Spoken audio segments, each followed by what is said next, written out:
નમસ્કાર વિદ્યાર્થી મિત્રો, કેમ છો? મજામાં? ગીતાંજલિ વિદ્યાલય વઢવાણમાં હું સંજય ચાવડા આપ સૌનું હાર્દિક સ્વાગત કરું છું. વિદ્યાર્થી મિત્રો, આજે આપણે ધોરણ 9માં વિજ્ઞાન અને ટેકનોલોજી વિષયની અંદર પ્રકરણ 5 સજીવનો પાયાનું એકમ, જેમાં સજીવનું કોષોનું આયોજન શું છે, કોષીય બંધારણ શું છે, એના વિશે આજે આપણે અભ્યાસ કરીશું. તો વિદ્યાર્થી મિત્રો, અગાઉ આપણે કોષ જે છે એની જે લાક્ષણિકતાઓ, કોષના બંધારણ વિશે થોડી માહિતી આપણે મેળવી કે કોષ છે, જો પ્રાણી કોષ હોય તો એની અંદર સામાન્ય રીતે કોષરસ પટલ, કોષરસ અને કોષ કેન્દ્ર જોવા મળે છે. જ્યારે વનસ્પતિ કોષ હોય તો વનસ્પતિ કોષની અંદર આપણને કોષ કેન્દ્ર, કોષરસ પટલ, કોષરસ અને કોષ દિવાલ જોવા મળે છે. કોષ દિવાલ છે એ વનસ્પતિ કોષમાં હોય છે, પ્રાણી કોષમાં હોતી નથી. તો આ જે કોષ છે એ કોષની અંદર નાની નાની અંગિકાઓ છે એ કામ કરતી હોય છે અને એ કોષને કાર્યશીલ રાખે છે. તો આ જે કોષનું સૂક્ષ્મદર્શક યંત્રની મદદથી જો નિરીક્ષણ કરવામાં આવે તો સામાન્ય રીતે આપણને 3 લાક્ષણિકતાઓ મુખ્ય જોવા મળે છે, જેમ કે કોષ રસ પટલ, કોષ રસ અને કોષ કેન્દ્ર. આ 3 લાક્ષણિકતાઓ આપણને જોવા મળે છે. અને આ જે બધી લાક્ષણિકતાઓને લીધે કોષમાંની બધી જ પ્રવૃત્તિઓ અને કોષ તેમના પર્યાવરણ સાથે આંતરક્રિયાઓને શક્ય બને છે, અથવા તો આંતરક્રિયાઓ છે એ કરી શકે છે. તો આપણે જોઈએ એ કેવી રીતે થાય છે. તો સૌપ્રથમ આપણે કોષરસ પટલ વિશે પરિચય મેળવીએ. કોષરસ પટલ, આ કોષરસ પટલ છે એને કોષીય પટલ તરીકે પણ ઓળખવામાં આવે છે. કોષરસ પટલ છે એ કોષનું સૌથી બહારનું આવરણ છે. યાદ રાખજો વિદ્યાર્થી મિત્રો, કોષનું સૌથી બહારનું આવરણ છે. દાખલા તરીકે પ્રાણી કોષ છે તો પ્રાણી કોષની અંદર આ જે ભાગ છે એ કોષરસ પટલ છે. એટલે કોષની અંદર જે પ્રાણી કોષ છે એ કોષની બહારનું જે આવરણ છે એ કોષરસ પટલ છે. કોષરસ પટલ એ કોષને બાહ્ય પર્યાવરણથી રક્ષણ આપે છે, એટલે કે બાહ્ય પર્યાવરણથી એને અલગ કરે છે. કોષરસ પટલ કોષને બાહ્ય પર્યાવરણથી અલગ કરે. બાહ્ય પર્યાવરણ છે એનાથી એ કોષને અલગ કરે છે, કોષને જુદો પાડે છે. તેમજ આ જે કોષરસ પટલ છે એ કોષમાંથી બહાર જતા અને બહારથી અંદર આવતા જે દ્રવ્યો છે એનું નિયમન કરે છે, એને પ્રવેશવાની કે બહાર જવાની છૂટ આપે છે. અને સાથે સાથે કેટલાક ઉત્સર્ગ કે વિષારી દ્રવ્યો હોય એની ગતિશીલતાને અટકાવે પણ છે. એટલે જ એને પસંદગીશીલ પટલ તરીકે ઓળખવામાં આવે છે, અથવા તો પસંદગીમાન પ્રવેશશીલ પટલ તરીકે ઓળખવામાં આવે છે. કોષરસ પટલને પસંદગીમાં પ્રવેશશીલ પટલ તરીકે ઓળખવામાં આવે છે. કોષરસ પટલ છે એનું કામ શું? એ શું કરે છે? તો કેટલાક જે દ્રવ્યો છે એને બહાર નીકળવાની મંજૂરી આપે છે, કેટલાકને બહારથી અંદર જવાની મંજૂરી, કેટલાક દ્રવ્યોને બહારથી અંદર આવવાની મંજૂરી આપે છે, કેટલાક દ્રવ્યોને અંદરથી બહાર જવાની મંજૂરી આપે છે, અને કેટલાક દ્રવ્યોની ગતિશીલતાને અટકાવે પણ છે. દાખલા તરીકે તમે કોઈ થિયેટરની અંદર પિક્ચર જોવા માટે જાઓ તો તમારી પાસે ટિકિટ છે, ટિકિટ તમે લીધી છે. હવે ટિકિટ ચેક કરવા વાળો છે એને ટિકિટ બતાવશો તો એ અંદર જવા દેશે, એટલે કે તમે અંદર જવા માટે યોગ્ય છો. બહાર, અંદરથી બહાર પણ આવી શકો છો, પણ જો તમારી પાસે ટિકિટ નથી તો એ તમને જવા દેશે નહીં. એટલે કે અંદરથી બહાર કોને જવા દેવા, બહારથી અંદરથી બહાર કોને જવા દેવા અને બહારથી અંદર કોને આવવા દેવા, આ ગતિનું એ નિયંત્રણ કરે છે. અને જેની પાસે ટિકિટ નથી એને જતા અટકાવે પણ છે. તો કંઈક આવું જ કામ કોષરસ પટલનું છે, જે અંદરથી દ્રવ્યોને બહાર જવાની છૂટ આપે છે, બહારથી દ્રવ્યોને અંદર આવવા દે છે, અને કેટલાક એવા દ્રવ્યો હોય વિષારી ઉત્સર્ગ દ્રવ્યો તો એની ગતિશીલતાને અવરોધે છે, મતલબ પસંદ કરે છે કોને બહાર જવા દેવા, કોને અંદર આવવા દેવા અને કોની ગતિશીલતાને અટકાવવી. અને એટલા માટે તેને શું કહેવામાં આવે છે? તો કે પસંદગીમાન પ્રવેશશીલ પટલ તરીકે ઓળખવામાં આવે છે. કોષમાં દ્રવ્યોની ગતિશીલતા કેવી રીતે થાય છે, કેવી રીતે હોય છે, કેવી રીતે દ્રવ્યો કોષમાંથી બહાર જાય છે અને બહારથી દ્રવ્યો કોષમાંથી એ બહાર જાય અને બહારથી એ કોષમાં પ્રવેશે છે, કેવી રીતે આ શક્ય બને છે? તો એ પ્રસરણથી શક્ય બને છે. પ્રસરણ સામાન્ય રીતે કેટલાક દ્રવ્યો જેવા કે કાર્બન ડાયોક્સાઇડ કે ઓક્સિજન કોષરસ પટલમાંથી બહાર જાય છે, જે ક્રિયાને પ્રસરણ કહેવામાં આવે છે. ટૂંકમાં કહીએ તો દ્રવ્ય વધુ સંકેન્દ્રણથી, યાદ રાખજો મિત્રો પ્રસરણની વ્યાખ્યા, દ્રવ્ય વધુ સંકેન્દ્રણથી ઓછા સંકેન્દ્રણ તરફ ગતિ કરે તેને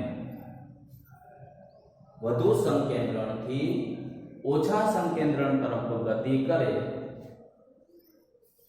તે ક્રિયાને પ્રસરણ કહે છે. યાદ રાખજો વિદ્યાર્થી મિત્રો પ્રસરણની વ્યાખ્યા, દ્રવ્ય વધુ સંકેન્દ્રણથી ઓછા સંકેન્દ્રણ તરફ ગતિ કરે તો એ ક્રિયાને પ્રસરણ કહેવામાં આવે છે. સામાન્ય રીતે આપણે ઓક્સિજન અને કાર્બન ડાયોક્સાઇડ, તો એક સામાન્ય ઉદાહરણથી આપણે એને સમજીએ કે આપણા શરીરની અંદર કાર્બન ડાયોક્સાઇડ વાયુ જે ઉત્સર્ગ દ્રવ્ય છે, નકામો પદાર્થ છે. હવે આપણા શરીરની અંદર કાર્બન ડાયોક્સાઇડનું પ્રમાણ વધારે છે, પરંતુ બહારના વાતાવરણમાં કાર્બન ડાયોક્સાઇડનું પ્રમાણ ઓછું છે. તો ત્યારે શું થશે? તો આપણા કોષોમાંથી એ કાર્બન ડાયોક્સાઇડ જે ઉત્સર્ગ દ્રવ્ય છે એ વધુ સંકેન્દ્રણથી બહારના વાતાવરણમાં, એટલે કે ઓછા સંકેન્દ્રણ તરફ એ કાર્બન ડાયોક્સાઇડનું વહન થાય છે. શ્વાસથી આપણે એને બહાર કાઢીએ છીએ.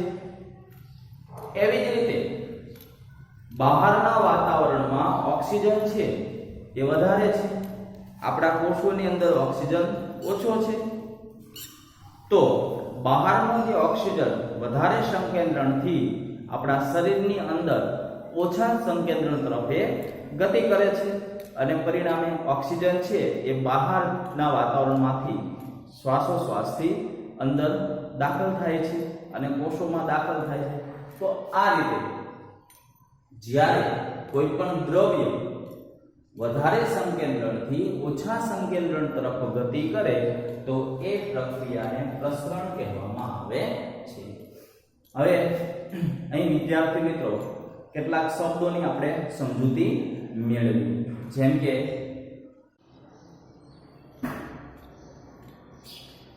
હવે વિદ્યાર્થી મિત્રો આપણે દ્રાવણ, દ્રાવ્ય અને દ્રાવક વિશે કેટલીક સમજૂતી મેળવી.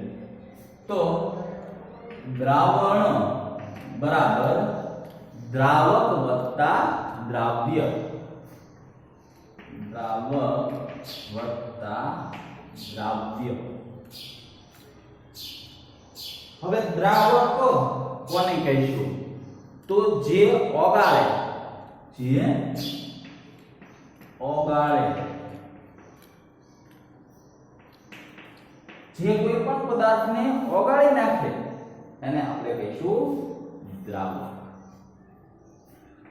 અને જે ઓગળે, જે ઓગળી જાય એને આપણે શું કહીશું? દ્રાવ્ય. હવે માની લો કે આ એક ગ્લાસ છે. આ ગ્લાસની અંદર આપણે પાણી ભરેલું છે.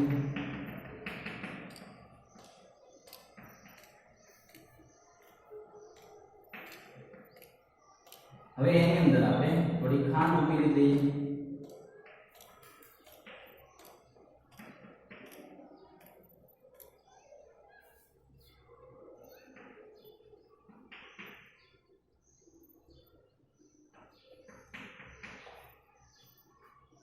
તો જે ખાંડ છે એ શું થશે? આ બેમાંથી ઓગળશે કોણ? તો કે ખાંડ. તો ખાંડ શું થશે? તો કે ખાંડ છે એ દ્રાવ્ય છે. પાણી છે ખાંડને ઓગાળે છે તો પાણી શું થશે? તો કે પાણી છે એ દ્રાવક થશે. જે પાણી છે એ શું થશે? દ્રાવક.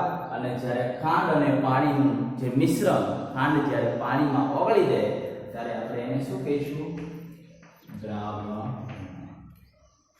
આમ જે ઓગળી જાય એ દ્રાવ્ય, જે ઓગાળે એ દ્રાવક.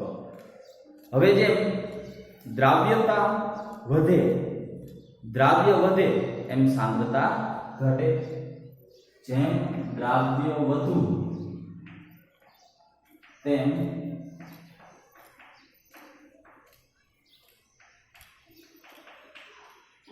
સાંદ્રતા ઘટે છે. જેમ દ્રાવ્ય પદાર્થો વધુ તેમ સાંદ્રતા ઘટે છે. અને જેમ દ્રાવક વધુ તેમ સાંદ્રતા વધે. અને સાંદ્રતા વધે ત્યારે આપણે એને મંદ દ્રાવણ કહીશું. મંદ દ્રાવણ. સાંદ્રતા વધારે એટલે કે દ્રાવક પાણીનું પ્રમાણ વધારે તો આપણે એને શું કહીશું? મંદ દ્રાવણ. સાંદ્રતા વધે તો એ મંદ દ્રાવણ થાય છે. તો અહીં ઓક્સિજન અને કાર્બન ડાયોક્સાઇડ આ રીતે પોતાની વધુ સાંદ્રતાથી ઓછી સાંદ્રતા તરફ ગતિ કરે છે એને આપણે પ્રસરણ કહીશું. અહીં પ્રસરણની મેં વ્યાખ્યા પણ આપી છે કે દ્રાવ્ય વધુ સંકેન્દ્રણથી ઓછા સંકેન્દ્રણ તરફ ગતિ કરે તે ક્રિયાને પ્રસરણ કહેવામાં આવે છે. આમ આવી જ કંઈક ઘટના કે ક્રિયા આપણા કોષોમાં જોવા મળે છે. હમણાં જ મેં સમજાવ્યું કે કોષોની અંદર ઓક્સિજનનું પ્રમાણ વધારે છે. વધારે સંકેન્દ્રણથી શું થશે? ઓછા સંકેન્દ્રણ તરફ બહારના વાતાવરણમાં ગતિ કરે છે. બહાર છે ઓક્સિજનનું પ્રમાણ વધારે છે એટલે આપણા શરીરની અંદરના કોષોમાં ઓછા સંકેન્દ્રણ તરફ બહારથી ગતિ કરે છે. તો આ ક્રિયાને પ્રસરણ તરીકે ઓળખવામાં આવે છે. પાણી પણ પ્રસરણના નિયમને જ અનુસરે છે. પાણી પણ પ્રસરણ દ્વારા વધુ સંકેન્દ્રણથી ઓછા સંકેન્દ્રણ તરફ ગતિ કરે છે. પાણીના અણુઓની ગતિ આવી જ પસંદગીશીલ પટલ દ્વારા થાય છે, જેને આશ્રુતિ કહેવામાં આવે છે. વિદ્યાર્થી મિત્રો, પાણી પણ પ્રસરણની ક્રિયાને જ અનુસરે છે. જ્યારે પાણી પોતાના વધારે સંકેન્દ્રણથી ઓછા સંકેન્દ્રણ તરફ ગતિ કરે તો તેને આશ્રુતિ કહેવામાં આવે છે. એટલે વનસ્પતિઓ છે આશ્રુતિ દ્વારા જ પાણી મેળવે છે અને પાણી પણ આ પ્રસરણના નિયમને અનુસરે છે. વધારે સંકેન્દ્રણથી જ્યારે ઓછા સંકેન્દ્રણ તરફ પાણી ગતિ કરે તો એ પાણીની ગતિને આપણે આશ્રુતિ તરીકે ઓળખીએ છીએ. આ જે આશ્રુતિની ઘટના છે એને આપણે ત્રણ રીતે સમજવાની છે: હાઇપોટોનિક દ્રાવણ, હાઇપરટોનિક દ્રાવણ અને આઇસોટોનિક દ્રાવણ. આ જે હાઇપરટોનિક દ્રાવણ છે એને અધોસાંદ્ર દ્રાવણ તરીકે પણ ઓળખવામાં આવે છે. અધોસાંદ્ર દ્રાવણ.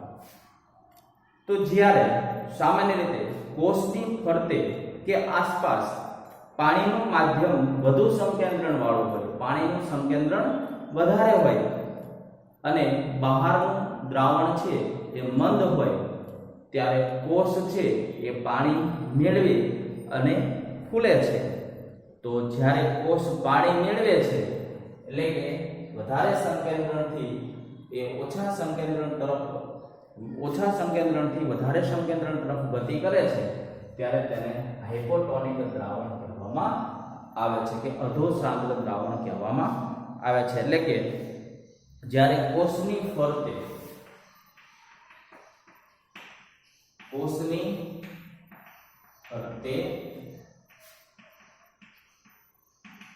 પાણીનું માધ્યમ વધુ સાંદ્રતા વાળું હોય ત્યારે કોષ આશ્રુતિ દ્વારા પાણી મેળવી ફૂલે છે, જેને હાઇપોટોનિક દ્રાવણ કહે છે. હાઇપોટોનિક દ્રાવણ વિદ્યાર્થી મિત્રો, માની લો કે આ એક પાત્ર છે, એની અંદર આ એક કોષ છે. હવે જો પાણીની અંદર કોષને મૂકવામાં આવે તો શું થશે? તો કે બહાર પાણીનું સંકેન્દ્રણ પાણી વધારે છે અને કોષની અંદર સંકેન્દ્રણ ઓછું છે, તો પાણી છે કોષમાં દાખલ થશે અને કોષમાં દાખલ થશે એટલે કોષ ફૂલે છે. તો જ્યારે પાણી બહારથી અંદરની તરફ ગતિ કરે અને કોષ ફૂલે છે ત્યારે એને આપણે કહીશું હાઇપોટોનિક દ્રાવણ અથવા તો અધોસાંદ્ર દ્રાવણ. એવી જ રીતે જ્યારે પાણીના અણુઓ મુક્ત રીતે કોષરસ પટલમાં બંને રીતે એટલે કે અંદર બહાર છે એ વહન પામે છે, પરંતુ વધારે પાણી કોષમાં પ્રવેશે ત્યારબાદ તે દૂર પણ થાય છે. પાણી બહાર જાય છે, આમ ચોક્કસ પરિણામ એ કે પાણી કોષમાં પ્રવેશે છે અને કોષ ફૂલેલો જોવા મળે છે. એટલે કે કોષ જે છે એ આશ્રુતિ દ્વારા પાણી જે છે એ કોષરસ પટલની અંદર બંને દિશામાં વહન પામે છે. એટલે કે અંદર પણ જાય છે અને બહાર પણ આવે છે.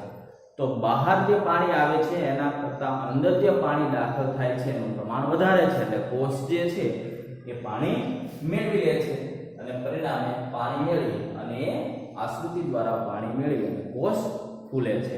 તો જ્યારે પાણી મેળવી અને કોષ ફૂલે ત્યારે એને આપણે હાઇપોટોનિક કે અધોસાંદ્ર દ્રાવણ તરીકે ઓળખીશું.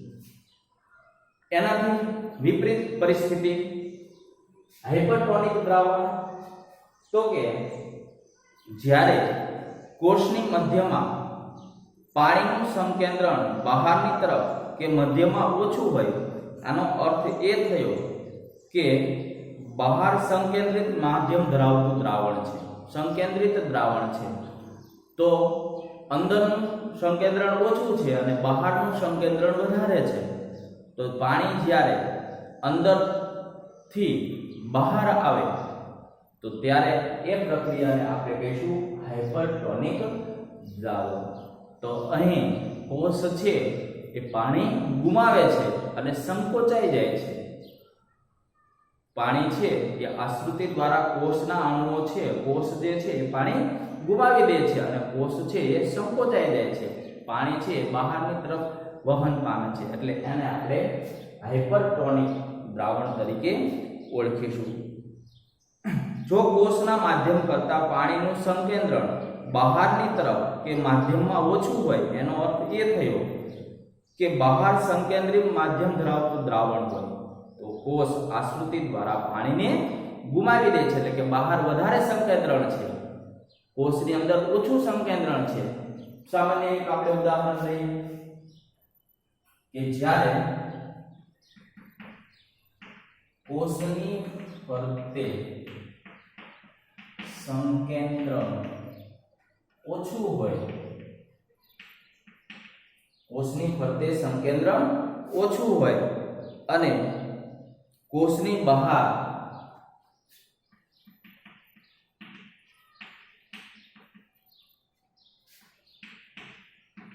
સંકેન્દ્રણ વધારે હોય ત્યારે કોષ પાણી ગુમાવી ચીમળાઈ જાય, તેને હાઇપરટોનિક દ્રાવણ કહે છે. દાખલા તરીકે ફરીથી આપણે જોઈએ કે એક પાત્ર છે. હવે અહીં કોષ છે અને બહાર તમે ખાંડનું પાણી મૂકેલું છે, ખાંડનું પાણી. હવે જ્યારે બહાર ખાંડનું પાણી છે ત્યારે એની સાંદ્રતા છે એ વધારે છે અને કોષની અંદર સાંદ્રતા ઓછી હોય છે. તો બહારની સાંદ્રતાનું માધ્યમ વધારે છે ત્યારે શું થશે તો કે પાણી છે એ કોષરસ પટલ દ્વારા વહન પામે છે, અંદર બહાર ગતિ કરે છે. તો એવા સમયે કોષની અંદરથી જે પાણી બહાર આવવાની નું પ્રમાણ છે વધારે છે, જ્યારે બહારથી પાણી અંદર જવાનું પ્રમાણ છે એ ઓછું છે. એટલે કોષની અંદરથી પાણી છે એ બહાર વધારે આવી જાય છે અને કોષ સંકોચાઈ જાય છે, ચીમળાઈ જાય છે. તો એ પ્રક્રિયાને આપણે હાઇપરટોનિક દ્રાવણ તરીકે ઓળખીએ છીએ.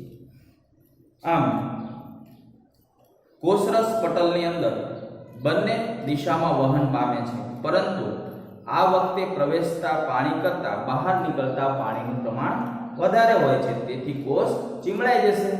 આમ આશ્રુતિ માં આ જે પ્રક્રિયા છે એને હાઇપરટોનિક દ્રાવણ તરીકે ઓળખવામાં આવે છે. હવે આપણે ત્રીજું સમજીએ આઇસોટોનિક દ્રાવણ. તો જો કોષ તેમજ કોષના બહારના માધ્યમમાં પાણીનું સંકેન્દ્રણ સમાન હોય, યાદ રાખજો, કોષની અંદર તેમજ કોષની બહાર પાણીનું સંકેન્દ્રણ સમાન હોય, બંનેનું સંકેન્દ્રણ સમાન હોય તો શું થશે વિદ્યાર્થી મિત્રો? તો કોષમાંથી પાણી બહાર અને અંદર આવવાની જે પ્રક્રિયા છે એ સમાન રહેશે. એટલે કે કોષમાંથી પાણી બહાર પણ જાય છે અને કોષમાં બહારથી પાણી અંદર પણ આવે છે અને બે પરિસ્થિતિ સમાન રહે છે. તો જ્યારે પરિસ્થિતિ સમાન રહે ત્યારે આઇસોટોનિક દ્રાવણ તરીકે ઓળખવામાં આવે છે. સમજીએ આપણે. પાણી કોષરસ પટલ દ્વારા વહન થતું નથી. આવા દ્રાવણને સમસંદ્ર દ્રાવણ તરીકે પણ ઓળખવામાં આવે છે. અને શું કહીશું? સમસાંદ્ર દ્રાવણ, જેને સમસાંદ્ર દ્રાવણ તરીકે ઓળખવામાં આવે છે. પાણી કોષરસ પટલમાંથી બંને દિશામાં વહન પામે છે, એટલે કે અંદરથી બહાર પણ જાય છે અને બહારથી અંદર પણ આવે છે. પરંતુ અંદર દાખલ થતા પાણીની માત્રા અને અંદરથી બહાર જતા પાણીની માત્રા છે કેવી રહેશે? સમાન રહેશે. એટલે કોષ જે છે એ અહીં ફૂલતો તો અહીં ચીમળાઈ જાય છે. દાખલા તરીકે અહીં ચીમળાઈ જાય છે તો તે સંકોચાઈ જાય છે. તો અહીં જે પ્રક્રિયા થાય છે એમાં પાણીનું સંકેન્દ્રણ સમાન હોય છે, એટલે કે પાણી જેટલું બહાર જાય છે એટલું જ પાણી અંદર આવી જાય છે.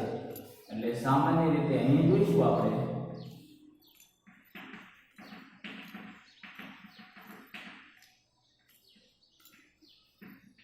આ જે કોષ છે એમાં કોઈ ફેરફાર થશે નહીં અને અહીંયા જે છે કોષ એ ફૂલે છે, અહીં સંકોચાઈ જાય છે અને અહીંયા સમાન જ રહે છે. એટલે કે એ જે પાણી બહાર નીકળે છે અને પાણી બહારથી અંદર જાય છે, આ બંનેની માત્રા કેવી હોય છે? તો કે સમાન હોય છે અને પરિણામે કોષ સમાન કદ ધરાવતો સ્થાયી જ રહેશે.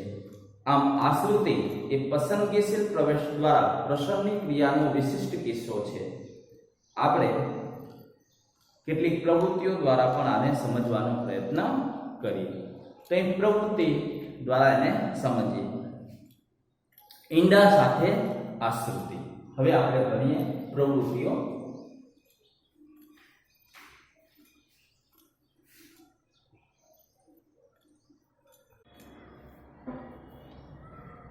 હવે વિદ્યાર્થી મિત્રો, આપણે પ્રવૃત્તિ 5.3 ઈંડા સાથે આશ્રુતિ ભણી. આશ્રુતિની પ્રક્રિયા આપણે જોઈ કે પાણી વધુ સંકેન્દ્રણથી ઓછા સંકેન્દ્રણ તરફ ગતિ કરે ત્યારે એને આપણે આશ્રુતિ કહીએ છીએ. ત્યાર પછી જુદા જુદા પ્રકારના 3 પાણીની જે પ્રસરણ થવાની પ્રક્રિયા છે એના આધારે 3 પ્રકારના આપણે દ્રાવણ જોયા કે હાઇપરટોનિક, હાઇપોટોનિક અને આઇસોટોનિક. તો આ રીતે હવે એના પરથી આપણે ઈંડા સાથે આશ્રુતિ જોઈએ. તો સૌપ્રથમ એક કવચવાળું ઈંડું લેવાનું છે, કવચ ધરાવતું. હવે આ ઈંડાને તમે મંદ હાઇડ્રોક્લોરિક એસિડની અંદર મૂકવાનું છે. મંદ હાઇડ્રોક્લોરિક એસિડનું જે HCl નું દ્રાવણ છે એની અંદર આ ઈંડાને મૂકવાનું છે. તો હાઇડ્રોક્લોરિક એસિડને મંદ હાઇડ્રોક્લોરિક એસિડના દ્રાવણમાં તમે એને મૂકશો તો શું થશે? તો કે એનું જે કવચ છે એ દૂર થશે.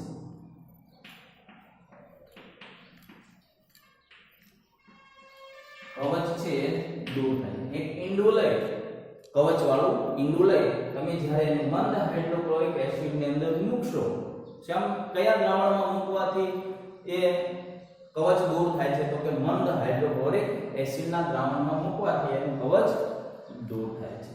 કારણ કે ઈંડાનું જે કવચ છે એ કેલ્શિયમ કાર્બોનેટનું હોય છે. આ જે કવચ છે એ શેનું બનેલું હોય છે? તો કે કેલ્શિયમ કાર્બોનેટ. એટલે જ્યારે તમે એને મંદ હાઇડ્રોક્લોરિક એસિડની અંદર મૂકશો એટલે એ કવચ છે એ દૂર થઈ જાય છે અને એની અંદર ખાસ અધપ્રવેશીલ પટલની રચના થાય છે. હવે એ ઈંડાને તમારે લઈ અને શુદ્ધ પાણીમાં મૂકવાનું છે. અહીં બીજું બીકર છે એની અંદર શુદ્ધ પાણી છે. તો તમે શુદ્ધ પાણીમાં એને મૂકશો તો શું થશે? તો કે ઈંડાને શુદ્ધ પાણીની અંદર મૂકવાથી એ પાણી છે એ વધારે સાંદ્રતાથી અહીં ઈંડાની અંદર ઓછી સાંદ્રતા તરફ ગતિ કરે છે અને પરિણામે શું થશે? તો કે કોષ છે પાણી મેળવી અને ફૂલે છે. એટલે અહીં ઈંડું છે એ ફૂલે છે. ઈંડું છે એ ફૂલી જશે. હવે ઈંડાની અંદર પાણી છે એની સાંદ્રતા વધી ગઈ. હવે એ જ ઈંડાને તમે કે ફૂલેલા ઈંડાને એટલે કે હવે જ્યારે આને પાણીમાં મૂકો ઈંડાને તો શું થયું તો કે આશ્રુતિ દ્વારા છે એ પાણી ઈંડું છે એ ફૂલે છે શુદ્ધ પાણીમાં મૂકતા. હવે એ જ ઈંડાને તમે ક્ષારીય દ્રાવણ ખાંડ કે મીઠાના દ્રાવણમાં મૂકો એટલે કે ક્ષારીય દ્રાવણમાં એને મૂકો. આ ક્ષારીય દ્રાવણ છે જેમ કે ખાંડનું અથવા મીઠાનું પાણી. તો હવે શું થશે તો કે અંદર જે સાંદ્રતા છે એના કરતા બહાર ક્ષારીય દ્રાવણને લીધે સાંદ્રતા વધારે છે. તો પાણી છે એ ઓછા સાંદ્રતા ધરાવતા વિસ્તારમાંથી વધારે સાંદ્રતા ધરાવતા પાણીના દ્રાવણ તરફ ગતિ કરે છે. એટલે કે પાણી છે એ ઓછા સંકેન્દ્રણથી વધારે સંકેન્દ્રણ તરફ ગતિ કરે છે. એટલે ધીમે ધીમે ઈંડાનું પાણી છે ક્યાં આવી જશે? બહાર આવી જશે. એટલે અહીં શું થશે તો કે ઈંડું સંકોચાય છે. એટલે કે સંકોચાઈ જશે ઈંડું, કારણ કે એની અંદરથી પાણી છે બહાર નીકળી ગયું, કોષમાંથી પાણી બહાર નીકળી ગયું એટલે કોષ સંકોચાઈ જાય છે. તો આ રીતે ઈંડા સાથે આશ્રુતિ આ જ પ્રવૃત્તિ તમે દ્રાક્ષ કે જરદાલુને પાણીમાં મૂકી અને થોડી વાર રહેવા દઈને કરી શકો છો. દાખલા તરીકે સૂકી દ્રાક્ષ છે એને તમે પાણીની અંદર મૂકશો, થોડી વાર માટે રહેવા દેશો, તો એ દ્રાક્ષ શું થશે તો કે પાણી છે એ પોતાના વધારે ઓછા સંકેન્દ્રણથી વધારે એ પાણી છે એ દ્રાક્ષની અંદર દાખલ થઈ જાય છે. તો પાણી છે એ જ્યારે દાખલ થઈ જાય છે તો શું થશે તો કે એ દ્રાક્ષ છે એ ફૂલી જાય છે. અને દ્રાક્ષ ફૂલી જાય છે. હવે આ જ ફૂલેલી દ્રાક્ષને જો તમે વળી પાછી ક્ષારીય દ્રાવણમાં મૂકશો, મીઠા કે ખાંડના પાણીમાં, તો એ દ્રાક્ષ છે એ સંકોચાઈ જાય છે. તમે આવો અનુભવ કર્યો હશે કે દાખલા તરીકે સૂકી દ્રાક્ષને પાણીમાં મૂકો તો દ્રાક્ષ થોડી વાર પછી ફૂલાઈ જાય છે. હવે એ જ દ્રાક્ષને જો તમે મીઠા કે ખાંડના દ્રાવણમાં મૂકશો તો દ્રાક્ષ છે એ સંકોચાઈ જાય છે, ચીમલાઈ જાય છે. તો એની સાથે આ પ્રવૃત્તિ તમે કરી શકો છો. અલબત્ત જ્યારે સંકેન્દ્રિત દ્રાવણમાં મૂકવામાં આવે તો પાણી ગુમાવે છે અને ચીમલાઈ જાય છે. એક કોષીય સજીવો અને મીઠા જળના જે સજીવો છે એ અને વનસ્પતિ આ જ રીતે આશ્રુતિ દ્વારા જ પાણી મેળવે છે. જેમ કે એક કોષીય સજીવો અમીબા જેવા પ્રાણીઓ છે એ આ રીતે જ આશ્રુતિ દ્વારા જ એ પોતાનું પોષણ મેળવે છે. વનસ્પતિઓ છે એ આશ્રુતિ દ્વારા જ પાણી મેળવે છે. આમ કોષના જીવનમાં પાણી અને વાયુના વિનિમય માટે પ્રસરણ એક અગત્યની ઘટના છે. આ પ્રસરણ છે એ અગત્યની ઘટના છે. પ્રસરણ અને આશ્રુતિથી જ વનસ્પતિઓ છે એ ખીલે છે. એક કોષીય સજીવો છે પોતાનું અસ્તિત્વ ટકાવી શકે છે. આના વધારાના કોષ તેમના પર્યાવરણમાં પોષણ મેળવે છે. વિભિન્ન અણુઓ કોષની બહારની ઊર્જાની જરૂરિયાત દ્વારા વહન પામે છે. કોષરસ પટલ નમ્યતા ધરાવે છે જે કાર્બનિક અણુઓનું બનેલું છે જેને લિપિડ્સ અને પ્રોટીન કહે છે.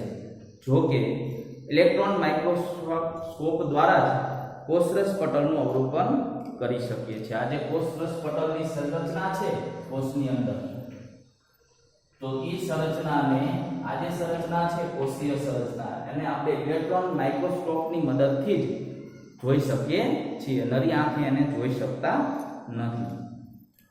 કોષરસ પટલની તરલતાએ કોષને ખોરાક તેમજ પર્યાવરણમાંથી દ્રવ્યોનું ગ્રહણ કરવા માટે સક્ષમ બનાવવા આવી ક્રિયાઓને કોષના અંતર્વહન તરીકે ઓળખાય છે.